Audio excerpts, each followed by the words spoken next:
రాధే శ్యామ్ అందరికి ఈరోజు ముచ్చట ఏంటంటే ఈ మంచి గుర్తున్నాడా మీకు? ఎవరా ఎక్కడనో చూసినట్టుంది అనుకుంటున్నారు కదా, అదేనండి బిగ్ బాస్ షోలో హరిత హరీష్ లేకుండేనా గా మంచి బిగ్ బాస్ షోలో ఫుల్ నొల్లిలు పంచాయతీలు వామ్మో కొట్లాడుకునుడు తిట్టుకునుడు అన్నీ ఉండే కదా.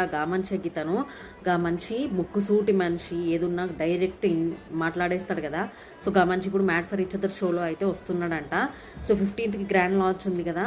సో తిప్పి కొడితే వారం కూడా లేడంట, వారంలోనే ఎలిమినేట్ అయిందంట. ఇప్పుడు టాక్స్ అయితే వస్తున్నాయి. సో ఈ మనిషి హరిత హరీష్ గారు ఒక 1 వీక్ ఉండి ఎలిమినేట్ అయిందంట. ఎందుకంటే ముక్కుసూటి మనిషి నొలిలు పంచాయతీలు ఎన్నైనాయో ఏం కథలో. నేనైతే ఈగర్లీ వెయిట్ చేస్తున్నా 15th మార్చ్ కోసం ఎప్పుడు వస్తుందా ఈ షో అని చెప్పేసి. నైట్ 10కి అయితే స్టార్ట్ అవుతుంది, 10 to 11 అంట.